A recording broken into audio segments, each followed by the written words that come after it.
Buenas tardes, mi nombre es Angie Santa Cruz y soy estudiante de Derecho de la Pontificia Universidad Católica del Ecuador. Les doy la bienvenida a las entrevistas internacionales del Grupo de Investigación de la PUCE. A continuación, se tratará el tema de las fallas del mercado. Tenemos el gusto de tener la presencia de la doctora Mónica Zafar Díaz, docente de la Universidad Externado de Colombia, especialista en Derecho Administrativo, máster en Derecho, Economía y Políticas Públicas por la Universidad Complutense de Madrid, entre otras varias formaciones académicas y complementarias. Adicionalmente, nos encontramos frente a una escritora de libros, artículos y distintas publicaciones que sin duda han enriquecido al mundo jurídico. Muchas gracias, doctora. Gracias a ti por la invitación. Bueno, comencemos con la primera pregunta. 1. ¿Cuál considera que es la falla de mercado que produce más externalidades y, consecuentemente, evita el buen funcionamiento del mercado? ¿Podría ejemplificarlo? Bueno, pues las externalidades en sí mismas son una falla del mercado, porque pues se supone que bajo las reglas del mercado perfecto, en teoría todos asumimos las consecuencias de las decisiones que tomamos, estando plenamente informados sobre ello. Entonces, pues, si tuviera que decir como qué falla del mercado es la que más incide en esta falla del mercado, pues yo creo que definitivamente es la simetría de información.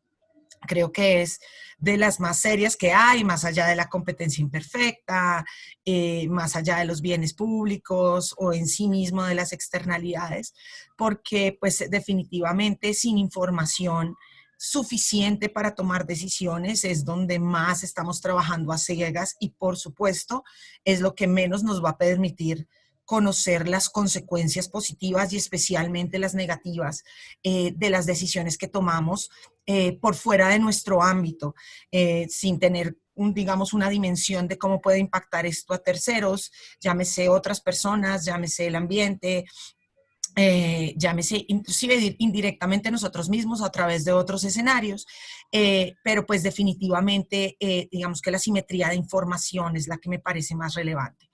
Y en cuanto a la ejemplificación, pues yo me iría a lo que yo más manejo, que es pues la contratación pública. Eso es a lo que yo más me dedico en mi ejercicio profesional y académico. Y pues definitivamente creo que es una realidad, sobre todo pues en la mayoría de países en América Latina, que tendemos a tener proyectos pues no con la información suficiente y necesaria para saber para qué se contratan las cosas o por qué se compran ni de cara a los objetivos que persiguen. Y evidentemente eso genera contratos mediocres con contratistas o ejecutores que no son los idóneos para adquirir obras, bienes o servicios que muchas veces ni siquiera son los que se necesitan para poder satisfacer necesidades, lo que por supuesto significa un detrimento patrimonial en el Estado y al final, en últimas, una insatisfacción de necesidades básicas de los administrados, lo que por ende genera la falla en ese postulado básico que compartimos, por lo menos Ecuador y Colombia, indiscutiblemente sobre un Estado social de derecho, ¿no?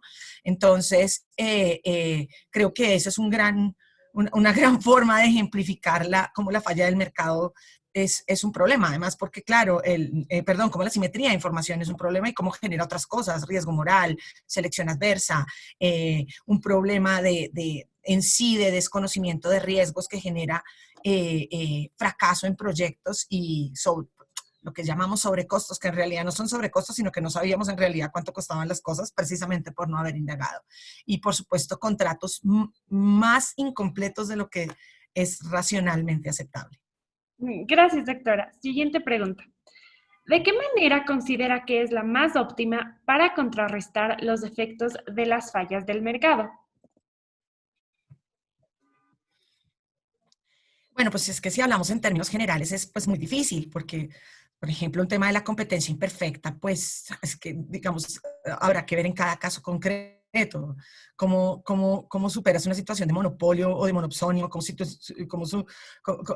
superas un oligopolio o un oligopsonio, o sea, es difícil, habrá que ver en cada caso ciertos bienes y servicios a veces se crean o permiten crear monopolios naturales en el mercado, o sea, habrá que ver en cada caso el tema y saber qué se puede superar o no. Claro, desde el derecho habrá que ver si efectivamente hay rompimiento de esos límites que llamamos como principios generales del derecho, como el abuso del derecho o el abuso de la posición dominante, que verdaderamente es lo que se reprocha. No el que tú tengas un derecho o el que tengas en sí una posición dominante es lo reprochable, sino su abuso, su mal ejercicio. Entonces, pues digamos que ahí en temas de competencia perfecta sería un poquito más difícil. En tema de bienes públicos, bueno, pues es que hay muchas cosas sobre las que evidentemente no va a haber rivalidad ni exclusión en su uso y que hay formas de vivir con ellos sin necesidad de como tal superarlas, sino que simplemente optimizar, digamos, su uso. Pues por ejemplo el espectro electromagnético, o sea, o el espectro radioeléctrico, que tú enciendas la radio, pues no va a privarme a mí mi derecho también de encender la radio y escuchar la misma emisora. Entonces, pues, digamos que en temas del contenido, de lo que se puede poner, o de horarios, o ciertas cosas que en cada caso concreto se tendrán que ver. Pues en externalidades, bueno, hay de todos. Digamos que los ejemplos más clásicos en las externalidades, por ejemplo, hoy son los bonos de contaminación ambiental. Entonces, sabemos que efectivamente una empresa, una aerolínea, pues va a contaminar, es absolutamente inevitable, pero también es cierto que es una actividad sobre la que no se puede generar como impedimento, porque es un avance y permite que la sociedad se mueva y fluya y que presente también muchísimos más beneficios que tal vez los problemas que causa. Entonces, pues la anticipación de comprar estos bonos de impacto ambiental, obligar a estas empresas a tener responsabilidad social empresarial, devolver cuestiones a la naturaleza o anticipadamente presentar esos pagos con una cantidad de emisiones que están como previamente permitidas bajo una regla de propiedad más que de responsabilidad, pues pueden ser formas de atacar sobre todo pues esas externalidades negativas. Si la externalidad es positiva, pues rara vez tendremos que hacer algo al respecto, Claro. ¿no? Eh, y pues digamos que en términos de la asimetría de información, que como te decía, para mí es la falla de mercado más compleja y la que creo que más afecta, pues evidentemente es generar los canales de adquisición de información. Siempre adquirir la información nos resultará útil y eficiente, mientras que hacer este ejercicio no nos cueste más que el daño esperado, claro. Entonces, pues evidentemente generar, como yo siempre le digo a mis estudiantes, el nivel suficiente de información que permita tomar una decisión. No se trata de saberlo todo, pero evidentemente tenemos que superar el no saber nada. Hay que calcular el óptimo de información que tenemos que saber para tomar decisiones y estar abiertos a que las decisiones son permanentes, a que todo el tiempo tenemos que estar dispuestos a escuchar para poder digamos, reconducir o ajustar los planes y proyectos en términos de cualquier decisión que se tome a la realidad que se va presentando. Tal vez en este contexto en el que estamos, nuestro gran pecado como humanidad fue no haber escuchado a tiempo muchas señales que ya estaban en el aire, ¿no? Y si Bill Gates pudo decirlo hace 8 años, ¿por qué nosotros no haber prestado un poco de atención y tal vez, digamos que justificar que esto es tremendamente imprevisible? Claro, en el contexto específico del coronavirus, pues sí, pero que no estuviéramos expuestos a una pandemia o a la posibilidad de que todo el tiempo habrá agentes patógenos sobre los que no podamos tener control, pues creo que eso es previsible, ¿no? Y tal vez si hubiéramos prendido un poco más las alarmas, si en nuestros países implementáramos verdaderamente sistemas de gestión de riesgo, como nos dicen las normas que en todos los países tenemos, que básicamente lo que buscan es eso, obtener información para tomar decisiones anticipadas, pues sería la mejor forma de contrarrestar y ojalá en algunos casos minimizar en lo más posible probabilidades de ocurrencia de situaciones negativas. Muchas gracias. Siguiente pregunta. ¿Podría mencionar si los negocios sin una regulación, como por ejemplo Airbnb, Cabify y Uber, tienen externalidades negativas o positivas? Yo creo que al final todas las decisiones en el marco de un mercado van a tener externalidades. El problema es que tanto afectan las externalidades a otros, ¿no? Entonces, si tú piensas en estos negocios que son, digamos, una novedad de cara a nuestro esquema tradicional, por ejemplo, en el contexto del transporte público, ¿sí? donde evidentemente primero esto deriva de una inconformidad de un mercado que se vino a ser monopolizado en el sentido de que en una época pues no se consideraba rentable que como tal fuera negocio tener un transporte de particulares, pues que en algún momento se consideró que la forma de regular esto era que el Estado tuviera gran parte de esa normatividad e inclusive en algunos casos que fueran los dueños de esa modalidad de transporte.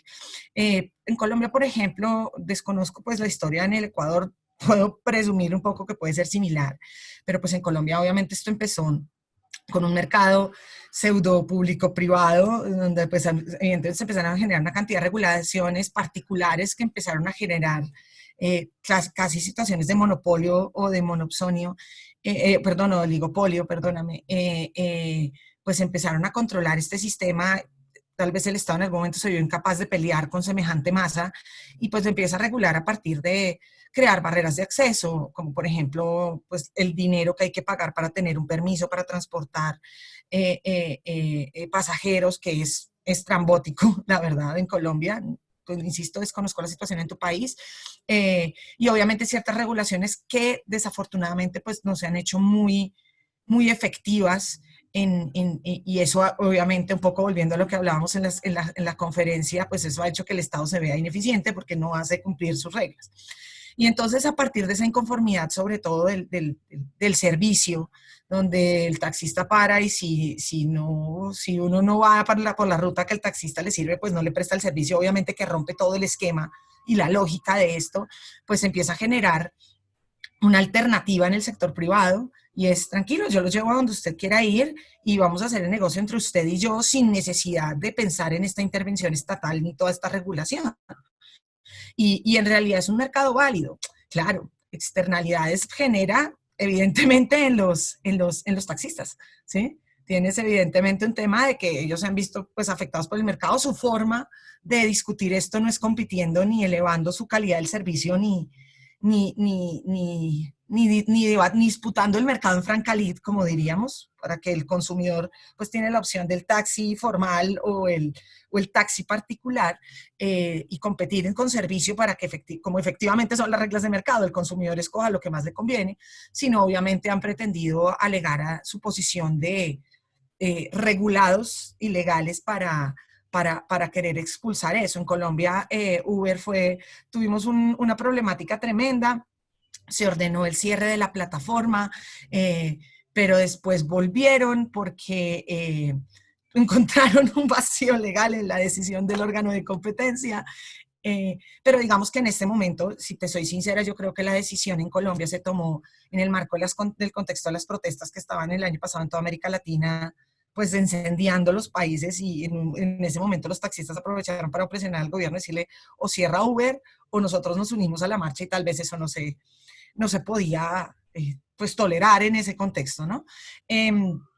Pero claro, obviamente las externalidades, siempre habrá alguien que se vea afectado, pero eso no significa que esa afectación no se pueda superar con otros mecanismos. El hecho de la presión de simplemente alegar que estás regulado no pareciera ser suficiente en el contexto de hoy.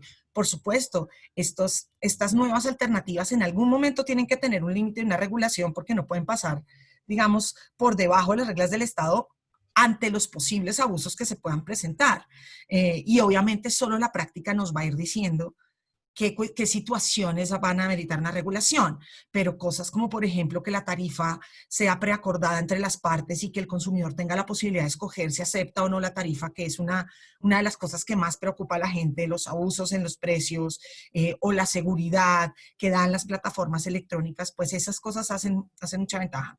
En casos como, por ejemplo, Airbnb, pues claro, también se presenta una alternativa de muchos contextos en donde pues evidentemente los hoteles ya tienen, ahí sí tienen digamos un componente adicional que tiene que ver con evidentemente las cargas tributarias que genera la actividad del turismo, y que obviamente pues cuando estás entre privados, que no es ilegal que yo te alquile una habitación si quieres quedarte en mi país, o sea, eso es un contrato perfectamente legal, obviamente genera esa infra, esa infracausación, por así decirlo, de rendimientos o tributos para el Estado, que creo que es donde está más el problema y que el sector turístico discute. Yo te pongo un ejemplo, yo tengo un apartamento en Cartagena que utilizamos la plataforma de Airbnb pues para alquilarlo, porque nos da cierta seguridad, los pagos son adelantados, o sea, ahí tú puedes escoger si el anfitrión te gusta o no te gusta, o sea, tiene opciones que en el hotel pues evidentemente no, en el hotel tú haces la reserva y ya y a la suerte. En, pero evidentemente, pues tuvo que entrar un tipo de regulación que quienes estábamos utilizando esa plataforma debíamos estar registrados en el Registro Nacional de Turismo y evidentemente pagar la contribución para fiscal que eso implica. Como todo, que el agente económico es el que tiene que estar dispuesto a cumplir la norma y tener los incentivos para hacerlo, ¿no? Así como nosotros lo hacemos, hay mucha gente que no lo hace, y así como hay hoteles que tienen que pagar temas de contribución por temas de turismo, no lo hacen, ¿ya? Entonces, sí creo que lo que genera es alternativas que obviamente en una competencia sana, pues te dan más opciones. Yo he utilizado Airbnb, he utilizado los hoteles en el mismo viaje y me ha parecido que ambas cosas son muy buenas. Creo que desde el punto de vista de generar más fuentes de trabajo y más ingresos, plataformas alternativas, pues es una forma muy directa de generar empleo sin que el Estado tenga que meter infraestructura o funcionarios o un poco más allá de una regulación pues mínima. Y que se tiene que ir pues mejorando a medida que las situaciones se van presentando, pero no tener que poner un marco regulatorio en un sentido prohibitivo o de restricción de acceso, porque eso hoy ya no, como que nuestra realidad hoy con la tecnología a la mano no parece posible de controlar como hace 20 o 30 años. No sé si con eso respondo tu pregunta. Sí, doctora, bastante completo. La verdad es que la siguiente pregunta iba orientada a lo que ya nos ha explicado, los temas de seguridad, la libre elección, los precios. Entonces, se la voy a leer a ver si hay por ahí algo más que nos pueda aportar. ¿Cuáles son las consecuencias de este tipo de empresas informales como las ya mencionadas? No sé si podría ampliar el tema de, por ejemplo, los hoteles, de qué manera les afecta. Por eso te digo, yo creo que ni siquiera es un tema de infraocupación o sobreocupación. Creo que tú tienes un hotel y así y se puedes ver afectado porque decide alguien quedarse en el hotel del lado de enfrente o decide quedarse en una casa, ¿ya? O sea, yo creo que es el tema de si tienes que ver de camas disponibles, bueno, entre más haya, evidentemente más competencia habrá, lo que significa que tú tendrías que tener un incentivo a mejorar tu servicio y a incentivar más a la gente a quedarse contigo. ¿Sí? Creo que tiene que ver más con un tema, como te decía, de las cargas tributarias, y de esa red, que obviamente esas cargas tributarias generan esa formalidad que también obliga a tener ciertas medidas de control. Por supuesto, piensan los hoteles en temas de sanidad o en temas de seguridad, que realmente no tendrían que existir por el hecho de ser hoteles, sino por el hecho de tú generar una actividad de hospedaje, en este caso, ¿sí? Entonces, ese contexto es lo que deberíamos entender, no porque seas hotel o no, sino que si estás manejando una actividad de hospedaje, pues debe tener unas regulaciones y obviamente reportarlo. ¿Mm? Siempre tendrás un mercado negro, eso es pues prácticamente imposible de evitar. Lo que tendrás que generar es los incentivos desde la formalidad para que a la gente le interese ser formal. Obviamente también juegas como todo, con un componente de preferencia por el riesgo. Yo soy súper adversa al riesgo, o sea, yo no, yo no ejercería mi actividad de lo que te digo del apartamento que tengo si esto no fuera permitido. O sea, a mí me dijeran, hazlo por debajo de cuerda, yo soy muy gallina, ¿sí? ¿De acuerdo? Pero claro, tengo amigos que son como, pues esto no importa, no pasa nada, no me van a detectar. Entonces son muchos los componentes que tú tienes que tener en cuenta en una regulación eh, para saber cuáles son las consecuencias de esa, grandes comillas, informalidad. Sobre todo en nuestros países en donde evidentemente los estados han sido incapaces de generar y materializar políticas públicas que verdaderamente produzcan empleo y generan y se presentan estas opciones que permiten ejercer actividades legítimas de las que todos se benefician. Entonces, entrar a hacer restricciones sin tener en cuenta los beneficios que esto tiene, pues evidentemente es más problemático, ¿sí? O sea, aquí en Colombia hemos llegado a situaciones pues muy locas de taxistas atacando a conductores de Uber porque les está quitando el empleo. No, yo no te estoy quitando el empleo, yo estoy entrando a competir contigo Y sencillamente, pues si tú quieres ganarme el cliente, pues tienes que mejorar tu servicio porque realmente esa es la única razón por la cual se opta por Uber o por un servicio particular. Yo personalmente consciente, yo siempre preferí tomar taxi, ¿sí? Por, por una preferencia. Nunca me fue realmente mal con un taxi y si yo he usado Uber 5 veces en mi vida, te estoy exagerando. Y las veces que lo usé es porque definitivamente no encontré un taxi, me hago entender, pero era una opción que estaba allí. Y eso es lo que se debería entender desde el mercado. Entonces yo creo que si en términos de consecuencias, yo creo que en la sociedad son positivas, o sea, todos los negocios empiezan en esa, grandes comillas, informalidad. Tú no te levantas un día a inventar un negocio y vas a ir automáticamente a la Cámara de Comercio a registrarlo, o sea, tú vas a ver qué es lo que está pasando y cómo se está moviendo el mercado, y cuando adquiere relevancia, habrá que ver qué límites hay que poner. Desde el libre mercado, pues tú sabes que la regulación del Estado debería ser mínima, o sea, entrar a corregir aquello en donde haya problemas, pero por lo demás deje que el mercado actúe solo, que es la idea de esto. El Estado se evita una carga, porque si vas a poner una regulación, significa que tienes que poner organismos que la vigilen, ¿sí? Y si eso no se hace realmente necesario, pues no tiene ningún sentido.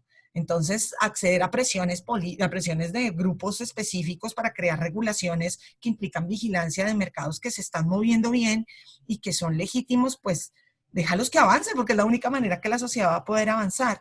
De lo contrario, pues lo que vamos a generar es más problemas que soluciones y un Estado que cada vez va a ver más ineficiente porque quiere controlar y regular una cantidad de cosas que materialmente y desde la infraestructura no puede controlar y no tendría por qué meterse en ello.